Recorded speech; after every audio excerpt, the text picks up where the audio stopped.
Most things have a single obvious use, but there are many household items that we use thoughtlessly every day without considering their actual purpose. From the holes in pen caps to the ridges on coins, everyday details are filled with hidden meaning. Today we're exploring 10 things you didn't know the use of. You have probably noticed that all wine bottles have an indentation at their base, but what exactly is this dimple used for? Referred to as a punt, the dimple has a number of uses.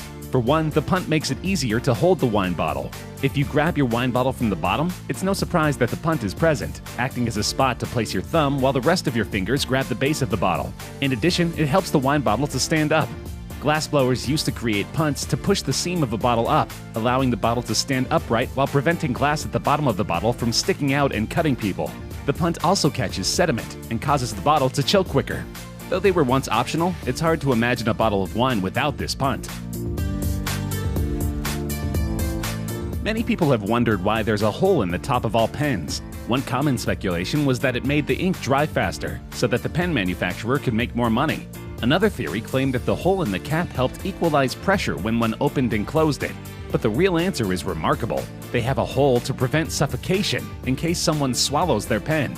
It turns out many people love to chew on their pens, and it's not uncommon to swallow them. The Independent wrote, 100 people die in the US each year from choking on pen lids. This number used to be much higher, and the reason the number didn't increase is that the pen company Bic put a large hole in the top of the lid.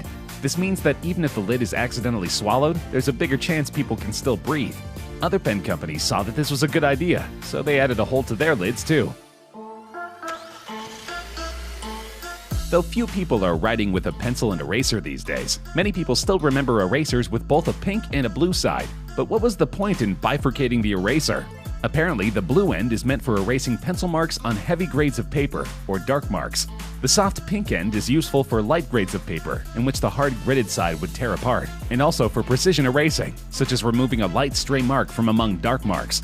On grainy art paper, pencil marks are a pain to remove. The blue end of the eraser is tough, and it doesn't wither away when used on more coarse forms of paper. The blue end is not meant to erase ink, as many people falsely believe.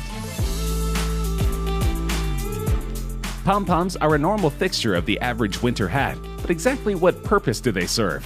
The pom-pom hat's origins can be traced back to Scandinavia from the age of the Vikings. The Viking god Freyr is depicted wearing a hat or helmet with a pom-pom on it in a statuette that was discovered in 1904 on the farm Rallinge in Södermanland, Sweden. Apparently, it works like a cat's whiskers. The pom-pom would let sailors gauge the height of a cabin so they wouldn't hit their head, or it would warn them of something overhead.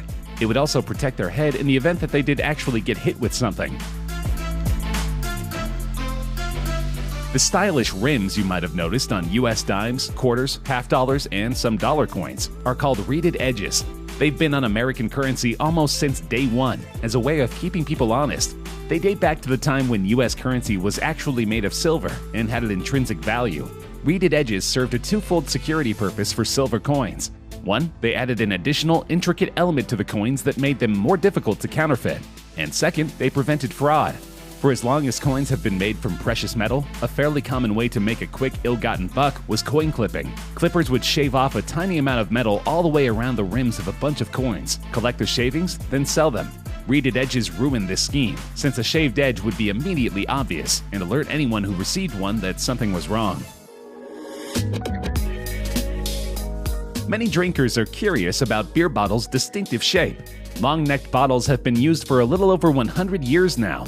This design allows packers to easily seal off the top with a small bottle cap, reducing the size of the seal and thus saving money.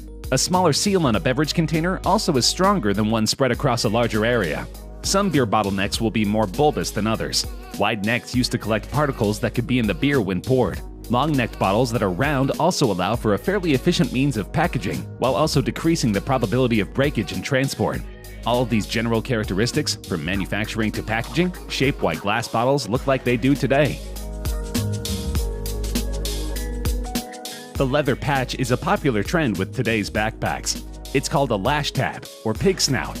Originally, it was designed for outdoor packs to pass string through it and fasten equipment. Over time, rubber and plastic replaced leather as weatherproof alternatives. It's also used on personal flotation devices to attach knives, whistles, or other gear. Today, lash tabs are added to backpacks for a vintage look. This may have escaped your notice, but most padlocks actually have either one or two tiny holes in the bottom, so one could easily wonder, what's their actual purpose?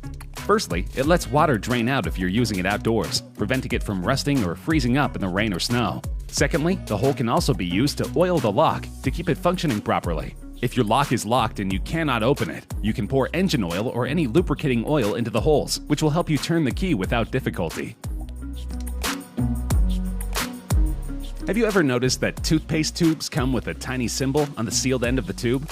These symbols generally come in green, blue, red, or black.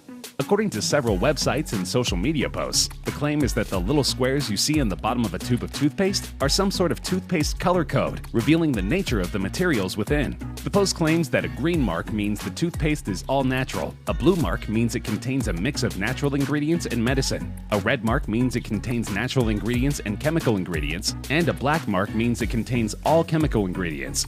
But the whole thing is a myth. The squares are actually just part of the manufacturing process and are called eye marks. The hidden information in these colored squares is read by light beam sensors and literally just tells the high-speed machinery where the packaging needs to be cut and folded. Ever wondered why there is a small sample cloth included when you buy a new piece of clothing? It's pretty common with shirts and trousers. It's not to repair clothes, as many people believe. Instead, they are given so that you can know the nature of the textile material used, so that you don't wash it in a way that potentially ruins your clothing. You can check it by washing the sample using washing powder or bleach to know if it'll shrink or color bleed.